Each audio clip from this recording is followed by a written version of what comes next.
ولذا بسم الله الرحمن الرحيم إلى حضرة النبي المصطفى سيدنا محمد صلى الله عليه وسلم وإلى مشايخنا شيء لله لهم الفاتحة. أعوذ بالله من الشيطان الرجيم. بسم الله الرحمن الرحيم. الحمد لله رب العالمين الرحمن الرحيم مالك يوم الدين. إياك نعبد وإياك نستعين اهدنا الصراط المستقيم صراط الذين أنعمت عليهم غير المغضوب عليهم ولا الضالين آمين. بسم الله الرحمن الرحيم. السلام عليكم ورحمة الله وبركاته. اللهم صل بسم الله الرحمن الرحيم. الحمد لله رب العالمين وبه نستعين على أمور الدنيا والدين.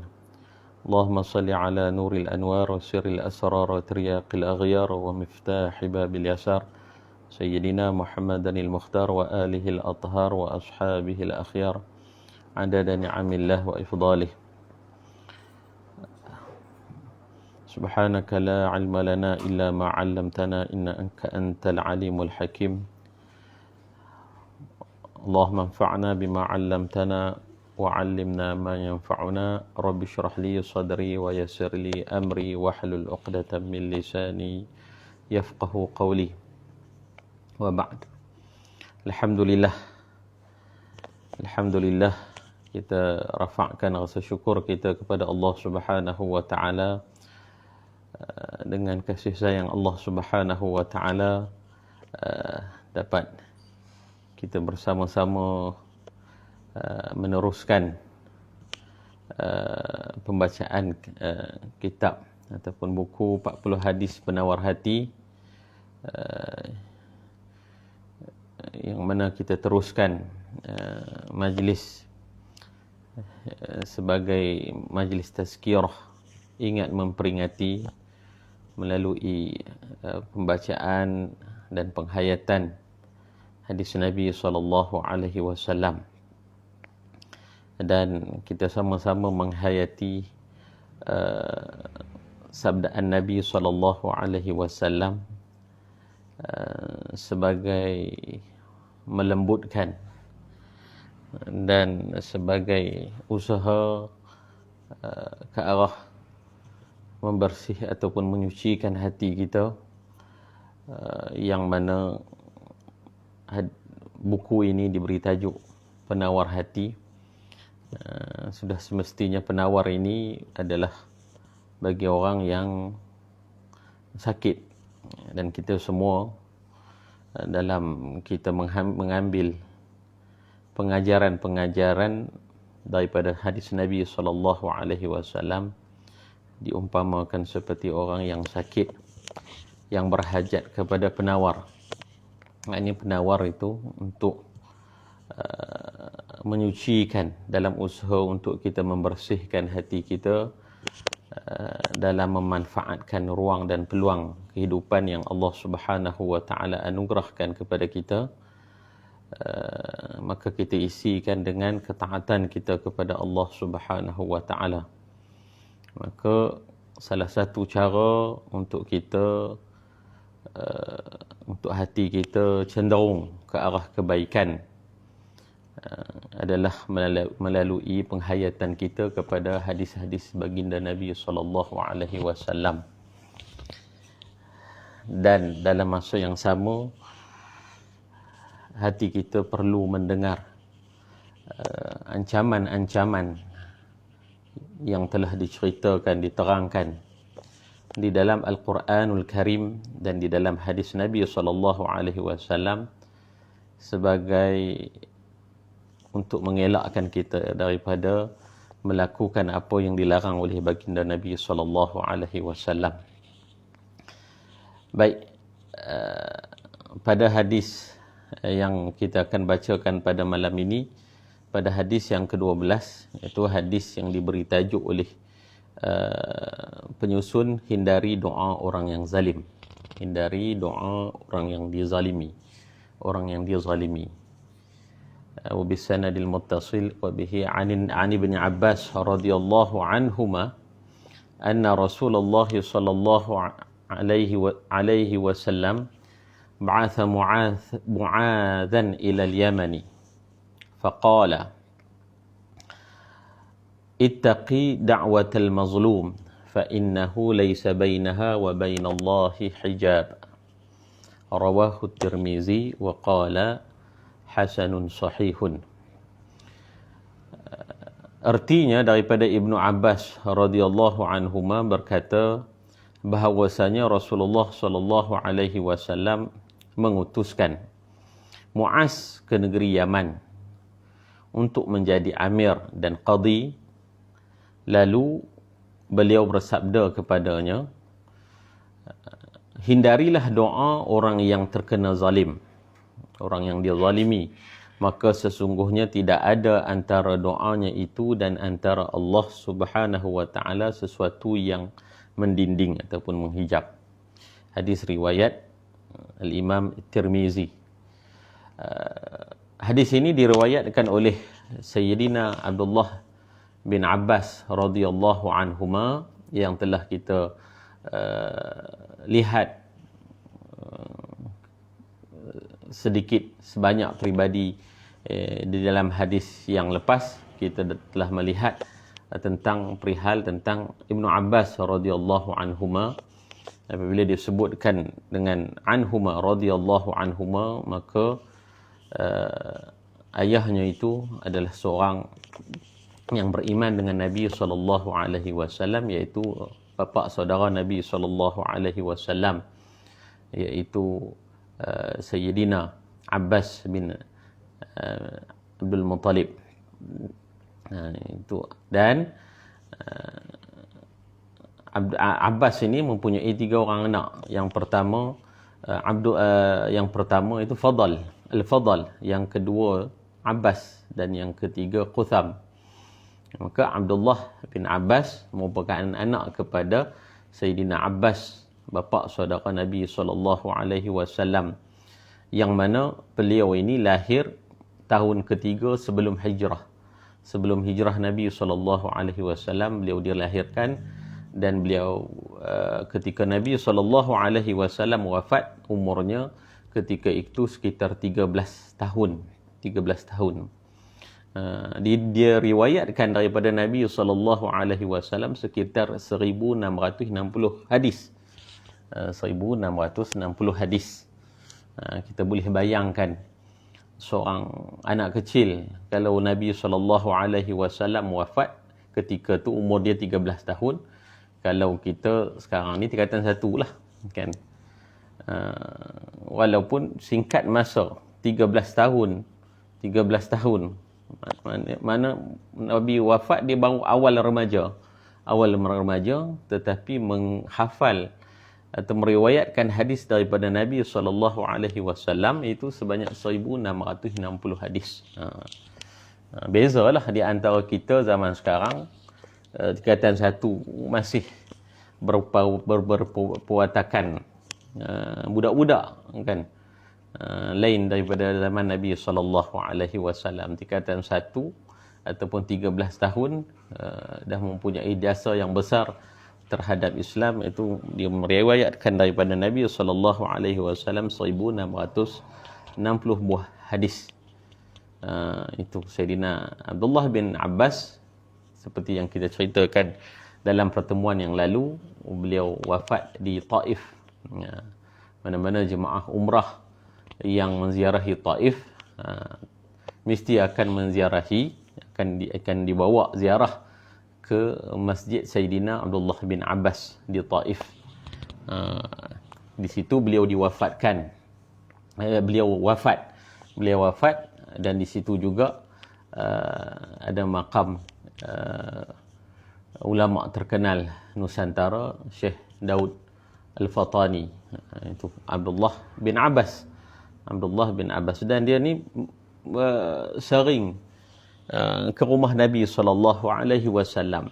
Jadi dia suka melihat perlakuan-perlakuan Nabi SAW kerana kasihnya kepada baginda Nabi SAW.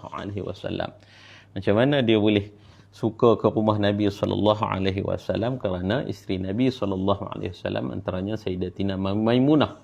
Sayyidatina Maimunah itu merupakan saudara kandung kepada maknya mak Abdullah bin Abbas. Mak Abdullah bin Abbas ini, yakni isteri Abbas bin Abdul Muttalib ni, Lubabah binti Al-Haris. Rasulullah SAW kahwin dengan saudara kandungnya Maimunah binti Al-Haris. Jadi Maimunah, Sayyidatina Maimunah Al-Haris, isteri baginda Nabi SAW, merupakan mak saudara Abdullah bin Abbas. Jadi ada riwayat di dalam kitab Syama'il Muhammadiyah itu disebutkan Ibnu Abbas pernah tidur di rumah Nabi SAW, kerana dia tidur di rumah makcik dia lah, mak saudara dia, Sayyidatina Maimunah. Jadi walaupun kecil tetapi kasihnya kepada Nabi SAW, sehingga dia meriwayatkan banyak hadis-hadis daripada Nabi SAW. Tambahan pula, dia mempunyai suatu kebijaksanaan yang luar biasa. Didoakan oleh Nabi SAW kepada Sayyidina Abdullah bin Abbas ni dengan Allahumma faqihhu fid din wa 'allimhu ta'wil, kan. Dan ditahnikkan oleh baginda Nabi SAW. Itu berkat doa Nabi SAW. Itu sedikit sebanyak tentang Abdullah bin Abbas radhiyallahu anhuma. Maka dia diriwayatkan daripada Nabi SAW ketika mana ba'atha Mu'athan ila Yaman, ketika Nabi SAW nak utuskan Sayyidina Mu'az bin Jabal ke Yaman. Sayyidina Mu'az bin Jabal dia dihantar oleh baginda Nabi SAW ke Yaman dalam misi dakwah. Jadi ada beberapa hadis yang sering diulang-ulang diriwayatkan ketika mana Sayyidina Mu'az nak diutuskan ke Yaman. Ada yang hadis yang diriwayatkan Nabi SAW berjalan beriringan dengan Sayyidina Mu'az bin Jabal, menyatakan kepada Sayyidina Mu'az bin Jabal, mungkin kamu tidak bertemu aku lagi setelah engkau diutuskan ke Yaman ini. Selepas ini mungkin kau tak bertemu dengan aku. Ya, ketika mana Sayyidina Mu'az bin Jabal radhiyallahu anhu di Yaman, maka Rasulullah SAW wafat. Antara hadis yang Nabi yang diulang-ulang ketika mana Nabi SAW berjalan bersama Mu'az bin Jabal, apa Nabi SAW berpesan kepada Mu'az bin Jabal. Mu'az bin Jabal, Nabi kata, inni uhibbuka, aku cintakan kau wahai Mu'az, kan? La tatruk, jangan kau tinggal setiap kali selepas solat, jangan engkau tinggalkan doa ini, iaitu Allahumma a'inni ala zikrika wa syukrika wa husni ibadatik. Hadis musalsal bil mahabbah. Yani Nabi SAW pesan kepada Sayyidina Mu'az dalam satu hadis yang diriwayatkan, dengan berpesan kepada Sayyidina Mu'az bahawa jangan kau tinggalkan setiap kali selepas daripada salat fardu, Allahumma a'inni ala zikrika wa syukrika wa husni ibadatik. Wahai Mu'az, jangan kau tinggalkan doa, minta kepada Allah, ya Allah bantulah aku, ala zikrika, untuk mengingatimu ya Allah, wa syukrika, dan untuk mensyukuri engkau ya Allah, wa husna ibadatik, dan untuk memperelokkan ubudiyah, ibadah aku kepada engkau ya Allah. Itu. Maka kita amalkanlah doa tu, kan, Allahumma a'inna ala zikrika wa syukrika wa husna ibadatik. Dan ada lagi yang dipesan oleh Rasulullah SAW kepada Sayyidina Mu'az,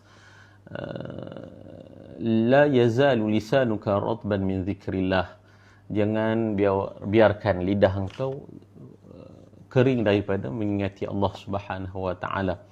Kan, biar lidah tu basah, sering basah kerana menyebut ataupun mengingati Allah Subhanahu wa taala. Itu antara pesan-pesan yang berharga, pesan-pesan yang bernilai, pesan terakhir Nabi SAW khusus kepada Mu'az bin Jabal. Antara dia adalah hadis yang kita nak bacakan, hadis pada malam ini. Ya, ini apa Nabi pesan? Nabi pesan kepada Mu'az bin Jabal, ittaqi da'watal mazlum. takutlah engkau ya Muaz, yakni hindarilah engkau ya Muaz daripada doa orang yang dizalimi, orang yang terkena zalim. Ittaqi da'watal mazlum fa innahu laysa bainaha wa bainallahi hijab. Kenapa? Kerana sesungguhnya tidak ada antara doanya itu dan di antara Allah Subhanahu wa taala itu hijab. Hadis riwayat Al-Imam At-Tirmizi, yang mana diberi keterangan oleh penyusun, diberi keterangan, kata penyusun, Allah Ta'ala dengan hikmahnya menciptakan manusia ini dalam bermacam-macam keadaan dan bermacam-macam tingkatan kehidupan dan berbagai-bagai pekerjaan. Oleh itu yang kuat hendaklah membantu yang lemah dan yang kaya membantu yang miskin, dan yang pandai hendaklah membantu yang jahil, dan begitulah seterusnya. Kerana orang itu, manusia ini tidak dapat hidup sendiri. Manusia ini sentiasa memerlukan di antara satu sama lain. Maka di antara manusia itu dapat kita tengok ada yang kaya dan ada yang miskin. Kan, ada yang kuat, ada yang lemah, kan. Kemudian yang kaya jangan menganggap bahawa dia tidak memerlukan orang yang di bawahnya, itu orang miskin. Maknanya kehidupan ini saling memerlukan. Orang yang pandai, kan, dia memerlukan orang yang jahil untuk dia ajar. Kalau semua pandai nak ajar siapa? Dan orang yang jahil sudah tentu memerlukan orang yang pandai untuk dia dapatkan ilmu daripada orang yang pandai. Begitulah kehidupan manusia ni, saling memerlukan di antara satu sama lain, kan. Tolong menolong, saling tolong menolong. Agar apa? Agar masyarakat ni dapat hidup dalam keadaan bahagia. Dah kita hidup di dalam keadaan kepelbagaian kedudukan masyarakat, dan setiap orang memerlukan antara satu sama lain, dan untuk wujudkan masyarakat yang harmoni, maka disebutkan lagi menzalimi seseorang adalah menyalahgunakan kuasa atau kekuatan yang dianugerahkan oleh Allah Ta'ala. Zalim, kan? Maka Allah Ta'ala dengan keadilannya pasti akan mengambil tindakan untuk membela yang lemah lagi teraniaya. Apa maksud zalim?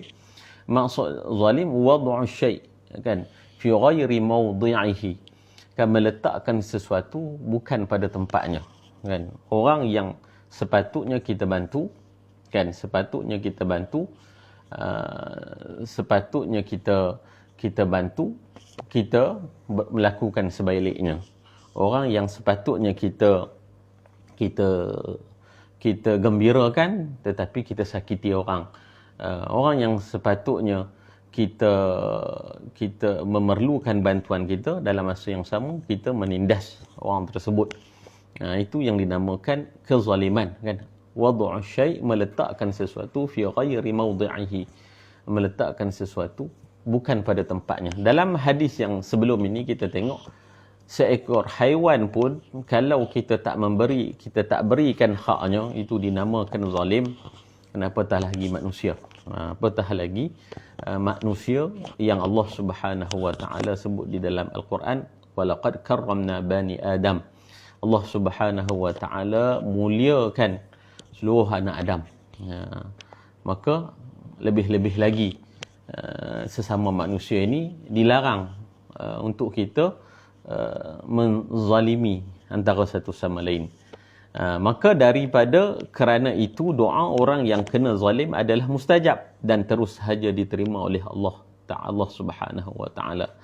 Di dalam agama pun, agama ini mengajarkan kepada kita, kan, di dalam prinsip bermuamalah. Contohnya, kalau kita tengok inti di dalam hukum Islam, dalam hukum syarak, dalam bab muamalat, apa tujuan dia? Inti dia adalah tidak berlaku zalim menzalimi di dalam cara kita bermuamalah kepada sesama kita, kan. Al-muslimuna ala syurutihim, kan, setiap orang muslim ini berada di dalam syarat yang terikat di antara mereka yang mereka persetujui. Untuk apa? Untuk mengelakkan daripada berlaku zalim menzalimi, tipu menipu, yang mana kesan dia adalah berlaku tidak tenteram di antara masyarakat. Itu yang agama Islam dalam muamalat, kan, di dalam hukum perwarisan, contohnya di dalam bab faraid, kan, Islam meletakkan bahagian-bahagian yang harus dipersetujui. Dalam masa yang sama, Islam membenarkan kepada konsep hibah, yakni redha memberi di antara sanak saudara, di antara adik-beradik. Itu sebagai apa? Sebagai mengelakkan berlakunya tindas menindas, zalim menzalimi di antara satu sama lain. Kan? Selain itu, apa yang Nabi SAW pesan kepada seorang majikan tentang hubungannya dengan pekerja? Nabi SAW pesan apa? Bagilah upah kepada pekerja itu sebelum kering peluhnya. Sampai tahap tu agama Islam menjaga hak setiap orang, bukan saja hak binatang, kan? Hak pekerja dengan majikan. Nabi SAW pesan secara khusus, kan, sebaiknya adalah kamu memberi upah kepada pekerja itu sebelum kering peluhnya.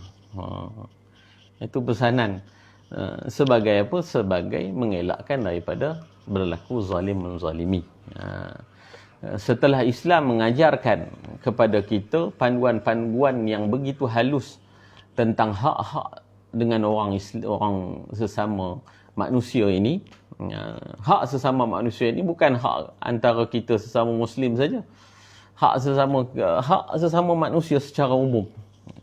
Ketika mana kita bermuamalah dengan orang kafir pun perlu dijaga.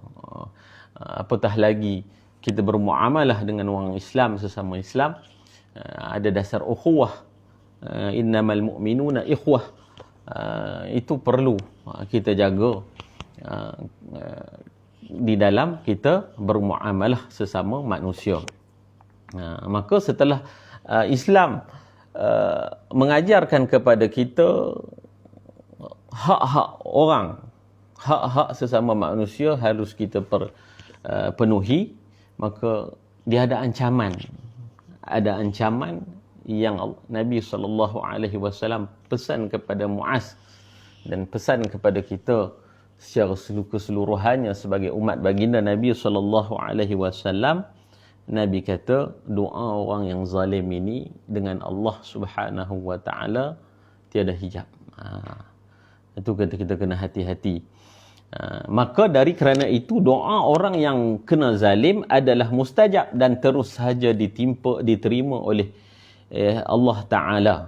Namun, bilakah tindakan keadilan itu akan diambil dan bagaimanakah bentuk tindakan yang akan diambil, maka itu terserah kepada Allah Ta'ala. Kalau tidak dilaksanakan di dunia ini, maka akan diselesaikan di akhirat nanti, dan ini adalah salah satu daripada keadilan Allah Subhanahu wa Ta'ala.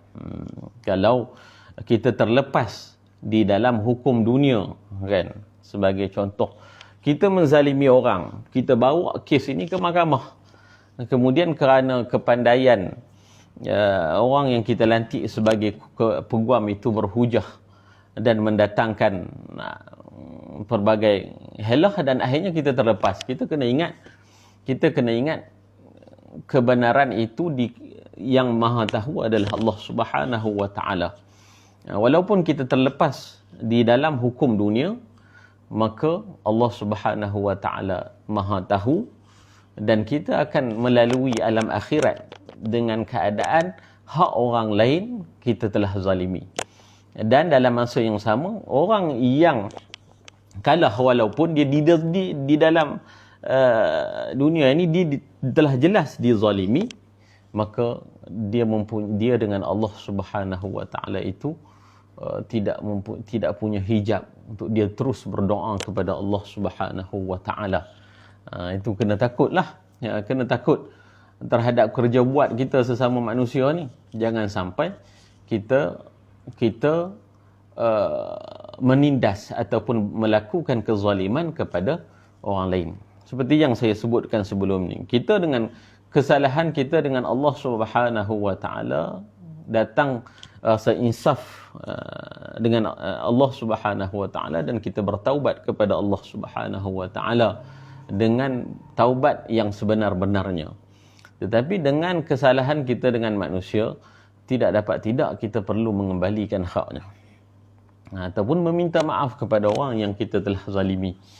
Maka itu sukar bagi kita untuk menurunkan ego kita sesama manusia itu. Apatah lagi dalam keadaan orang yang kita zalimi itu rendah kedudukannya daripada kita. Ego ini cukup susah untuk kita tundukkan. Tapi apa yang nak tundukkan kita daripada ego ini adalah ancaman daripada Allah Subhanahu wa taala. Kita kena takut terhadap doa orang yang dizalimi. Terhadap doa orang yang dizalimi. Di dalam Musnad Imam Ahmad dan Abu Ya'la dan Dhiya Al-Maqdisi ada riwayat tambahan daripada hadis yang telah disebutkan tadi yang bermaksud. Ini syarah hadis. Apa yang disebutkan jauhi doa orang yang kena zalim.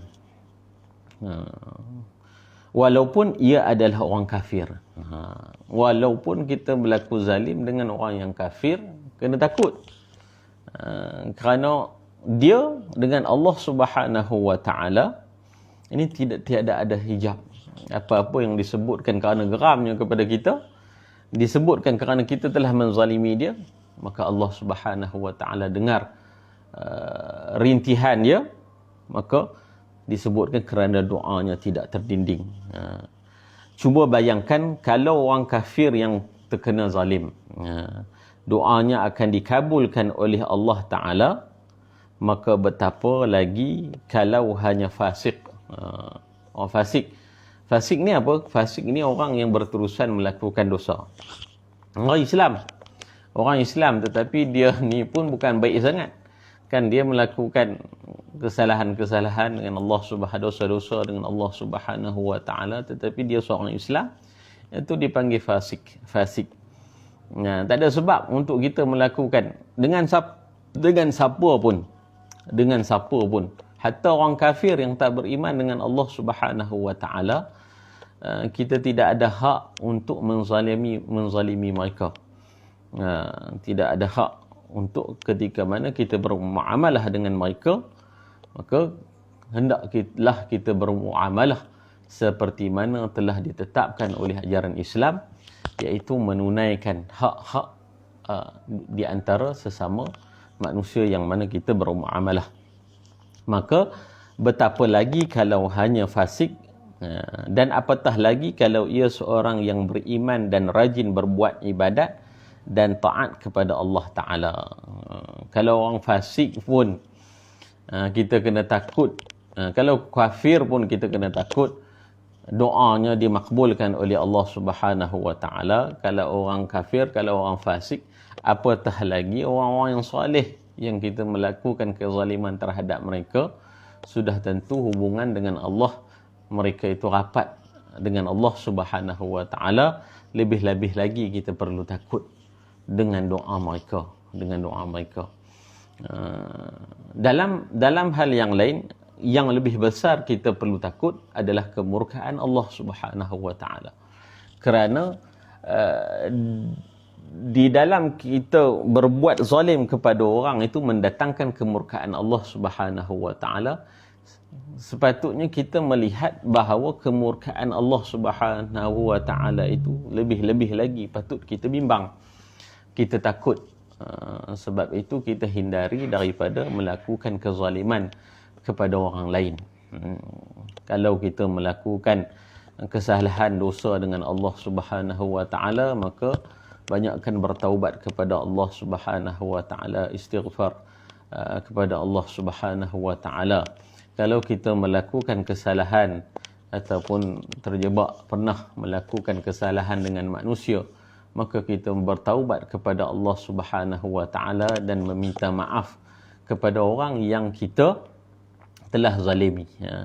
Kalau kita tak jumpa dah orang yang telah kita zalimi, maka hendaklah kita melakukan banyak-banyak kebaikan seperti sedekah, dan kita niatkan kepada orang yang kita zalimi, agar sebab apa, kita dah tak jumpa, kita dah melakukan kezaliman kepada orang tersebut, kita telah mencerobah hak-haknya, tetapi kita dah tak jumpa dalam tempoh yang lama, maka jalannya kita usahakan melakukan kebaikan, sedekah ke, kita wakaf ke atas nama dia, agar di akhirat nanti mau tidak mahu kita akan berdepan dengan orang yang kita zalimi. Dan dalam hadis yang sebelum ini, bila kita dah zalim di dunia, kita terlepas di dunia, di akhirat kelak, ketika mana kita sangat-sangat berhajatkan kepada amal kebaikan pahala ketika itu, maka mereka berhak untuk datang kepada kita dan mengambil kebaikan-kebaikan kita tersebut.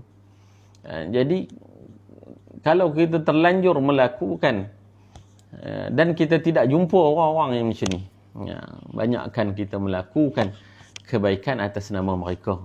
Moga-moga Allah Subhanahu wa taala memandang, dan moga-moga kebaikan yang mereka perolehi itu kan akan sama-sama menyelamatkan kita di hari akhirat yang sudah tentu lebih dahsyat ketika mana kita berhadapan dengan siksaan daripada Allah Subhanahu wa taala, wal iazu billah.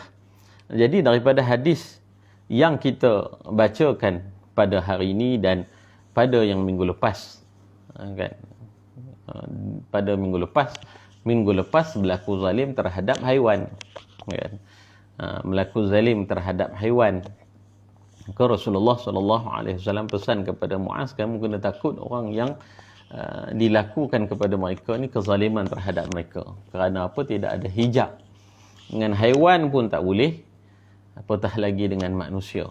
Dengan manusia, dengan kafir pun kita tak boleh melakukan kezaliman kepada mereka. Dengan orang fasik pun tidak boleh, apatah lagi sesama orang Islam. Sesama orang Islam, kita dilarang, ditegah untuk melakukan kezaliman kepada sesama kita. Dan hendaklah kita di dalam berjalan di dalam kehidupan ini, kita berjalan dengan apa? Dengan keadaan hati kita tenang. Orang yang melakukan kezaliman kepada orang lain ini sebenarnya tak pernah tenang. Kerana apa? Mengambil hak orang lain, kita tak pernah tenang. Jadi, dan antara cara kita merawat, cara kita menghindari daripada melakukan kezaliman terhadap orang lain ini adalah apa yang menyebabkan kita terjerumus daripada melakukan kezaliman kepada orang lain, antaranya adalah hubbud dunia, cintakan dunia. Kita menganggap sesuatu benda tu kita kekal akan memilikinya. Dan kita nak dengan keinginan itu kita sebanyak-banyaknya kita dapat suatu benda tu. Manusia ini diciptakan oleh Allah Subhanahu wa taala bersifat tergesa-gesa.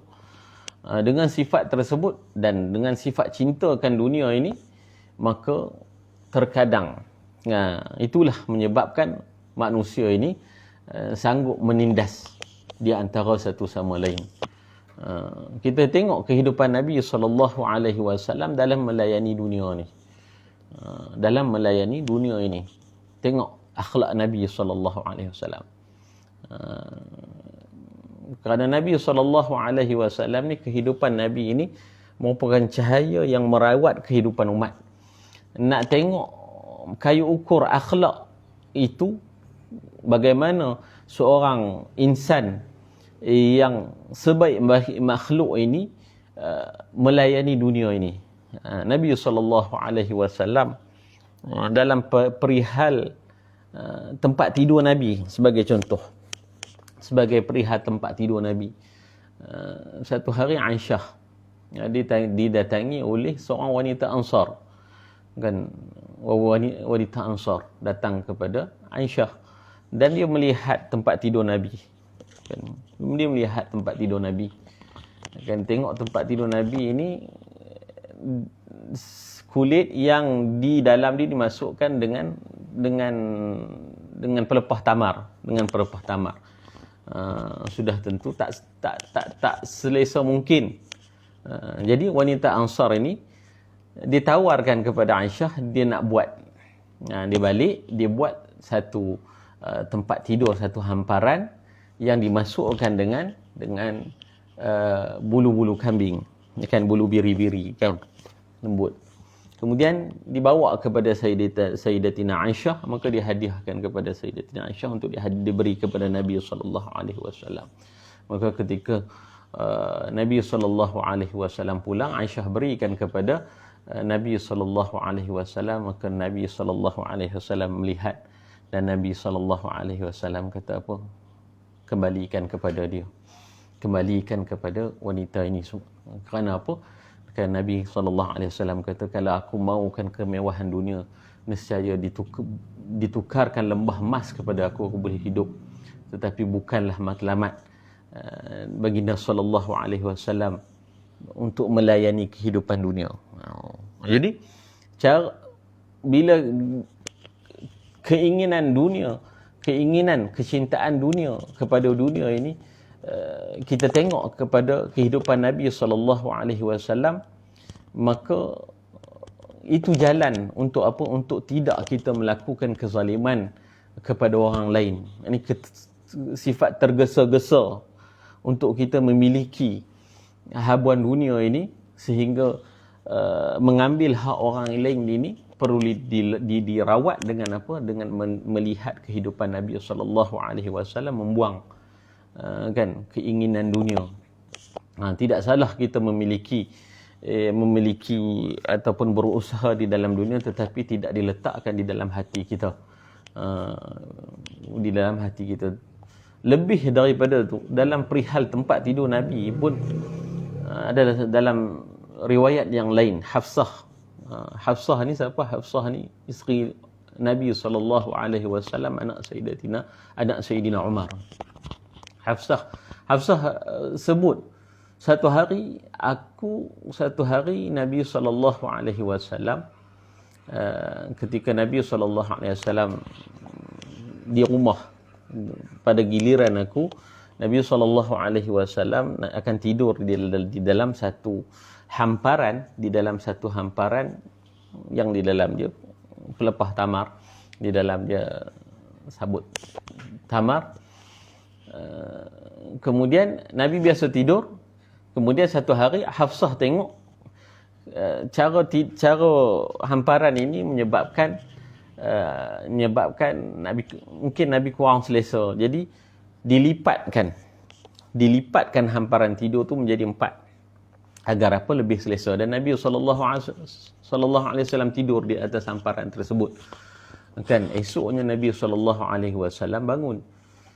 Kan, mungkin berlaku disebabkan keselesaan tidur itu, maka Nabi SAW bertanya kepada Hafsah, ini bantal ataupun hamparan yang sama ke yang aku tidur sebelum ni? Hafsah kata, ya, hamparan yang sama, tetapi aku lipatkan dia menjadi 4 agar lebih selesa. Maka Nabi SAW menunjukkan ketidaksenangan Nabi SAW, kerana oleh sebab dilipatkan mendatangkan keselesaan, dan Nabi SAW terlewat di dalam bangun menunaikan qiyamul lail. Maka Nabi SAW kata kepada Hafsah, Nabi kata, kembalikan hamparan tersebut seperti sedia kala. Itu kehidupan Nabi SAW. Apabila Nabi SAW sendiri sebaik-baik makhluk menunjukkan kepada kita bagaimana kita melayani dunia ini, maka itu sebagai jalan untuk apa? Untuk kita sedar di antara asbab sesama manusia ini melakukan kezaliman adalah disebabkan kecintaan kepada dunia dan keinginan untuk memilikinya secara tergesa-gesa, dan seringkali menyebabkan berlakunya penindasan terhadap orang lain. Terhadap orang lain. Jadi ketika mana kita bermuamalah dengan sesama manusia, hendaklah kita fikir bahawa sesuatu yang kita bakal miliki ini haruslah kita miliki di atas jalan yang halal, tanpa kita menindas kepada orang lain. Apa doa yang diajarkan oleh baginda Nabi SAW, dan doa ni elok untuk kita amalkan setiap kali kita solat, kan. Kita doa kepada Allah Subhanahu wa taala, ya Ghaniyyu ya Hamid, kan. Ya Mubdi'u ya Mu'id, ya Rahimu ya Wadud, aghnini bihalalika an haramika. Ya Allah, apa-apa keperluan, kan, aghnini bihalalika an haramika. Rezeki yang kita perolehi ini, kita hendaklah, ya Allah ya Tuhanku, kita minta kepada Allah Subhanahu wa taala, aghnini bihalalika an haramika. Cukupkanlah aku benda-benda yang halal dan jauhkan aku benda-benda yang haram. Antaranya kita dapat harta, kita dapat rezeki dalam jalan kita menindas orang lain, kita minta dijauhi. Kemudian apa lagi doa itu, Allahumma aghnini bihalalika an haramika wa bi ta'atika an ma'siyatika. Dan kita minta di dalam kehidupan kita ini cukup dengan ketaatan kita kepada Allah Subhanahu wa taala dan dihindari kita daripada maksiat, melakukan maksiat kepada Allah Subhanahu wa taala. Melakukan kezaliman kepada orang lain adalah jelas itu adalah haram dan maksiat kepada Allah Subhanahu wa taala. Dan kita minta juga kepada Allah Subhanahu wa taala, wa bi fadlika amman siwak. Apa-apa kelebihan kurniaan daripada Allah Subhanahu wa taala, aku tak berhajat daripada orang lain, aku berhajat daripada Engkau ya Allah. Aku berhajat daripada Engkau. Mana-mana rezeki yang halal, kita naklah kita berhati-hati di dalam kita memperolehinya. Jangan sampai kita mengambil hak orang lain, jangan sampai kita menindas dan tidak pernah bahagia orang-orang yang kaya, orang-orang yang senang di dunia ini di atas jalan menzalimi orang lain. Walaupun zahirnya kita nampak mewah, senang, tetapi hakikatnya di dalam hati mereka ini, di dalam hati orang-orang yang melakukan kezaliman kepada orang lain ini tidak pernah tenang. Kerana mana boleh tenang sedangkan kita merasa takut dengan apa? Dengan doa-doa orang-orang yang kita telah zalimi. Itu sebahagian daripada hadis yang kita dapat bacakan, kita dapat tengok pada malam ini, dan bersama dengan keterangan yang diulas oleh tuan guru kita, dan moga-moga kita mengambil manfaat yang berharga daripada apa yang kita bacakan pada malam ini sebagai panduan kita menjalani kehidupan dan sebagai usaha kita untuk menyucikan hati kita dalam kita menuju kepada Allah Subhanahu wa taala. Yang baik itu daripada Allah Subhanahu wa taala, sebaliknya daripada kelemahan saya sendiri. Terima kasih atas perhatian, moga-moga bermanfaat. Aqulu qawli hadha wa astaghfirullahal azim li wa lakum. Subhana rabbika rabbil izzati amma yasifun wa salamun alal mursalin walhamdulillahi rabbil alamin. Assalamualaikum warahmatullahi wabarakatuh.